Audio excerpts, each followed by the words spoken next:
చేసే ఖర్చు, మీరు చేసే డబ్బు ఏదైతే ఖర్చు చేస్తున్నారో అదంతా వృధాగా మారే అవకాశం ఉంది అని పృథ్వీరాజ్ చౌహాన్ గారు మన రాష్ట్ర ముఖ్యమంత్రికి రాసిన లేఖను ఆనాటి కాంగ్రెస్ మంత్రి నాకు ఇచ్చారు.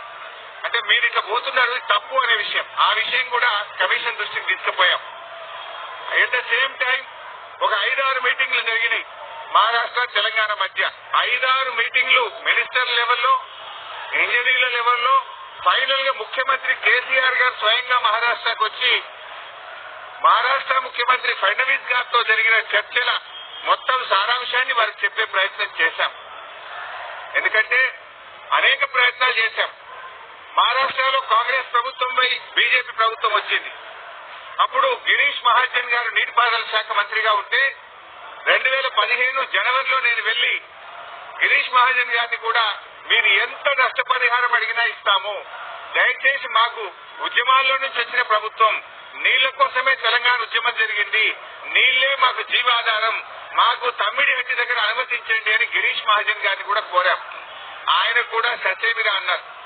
అప్పుడు మన రాష్ట్ర ముఖ్యమంత్రి కేసీఆర్ గారు స్వయంగా మహారాష్ట్రకు వచ్చి అక్కడ మహారాష్ట్ర రాజ్భవన్ లో విద్యాసాగర్ రావు గారి గవర్నర్ గారి సమక్షంలో మహారాష్ట్ర ముఖ్యమంత్రి ఫడ్నవీస్ గారిని 17 ఫిబ్రవరి 2015 తమిళనాడు దగ్గర బ్యారేజ్ కట్టడానికి అనుమతి ఇవ్వండి అని అనేక రకాలుగా కేసీఆర్ గారు మహారాష్ట్ర ప్రభుత్వాన్ని, మహారాష్ట్ర ముఖ్యమంత్రి గారికి విజ్ఞప్తి చేశారు.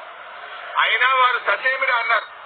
ఫడ్నవీస్ గారు మాట్లాడుతూ మాకంటే ముందు 7 ఏళ్లు కాంగ్రెస్ ప్రభుత్వం ఉండే, 7 ఏళ్లు కాంగ్రెస్ ప్రభుత్వం తమ్మిడిహట్టి దగ్గర ఒప్పుకోనప్పుడు ఇవాళ నేను బీజేపీ గవర్నమెంట్, ఆ రోజు తమ్మిడిహట్టి దగ్గర కట్టొద్దని నేనే ధర్నాలు చేసినా, పోరాటాలు చేసినా, ఇవాళ నేనెట్లా ఒప్పుకుంటా, రాజకీయంగా అది ఎట్లా సాధ్యమైతుంది, ఒప్పుకునే ప్రశ్నే లేదని ఆ రోజు ఖరాఖండిగా మహారాష్ట్ర ముఖ్యమంత్రి గారు కేసీఆర్ గారికి చెప్పారు.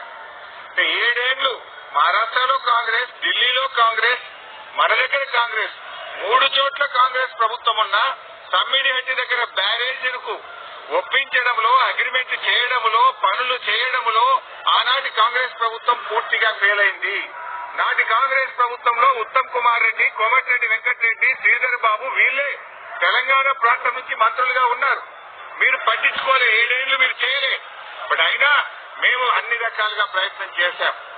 ఇంత మధ్యలోనే, ఈ సమయంలోనే సెంట్రల్ వాటర్ కమిషన్ తమ్మిడిహట్టి దగ్గర నీళ్లు లేవు అని 2 లేఖలు రాసింది. 2 లేఖల్లో స్పష్టంగా అక్కడ నీటి లభ్యత తక్కువ ఉంది, మీరు ప్రత్యామ్నాయం చూసుకోండి అని మనకు కేంద్ర సిడబ్ల్యూసీ మనకు చెప్పడం జరిగింది.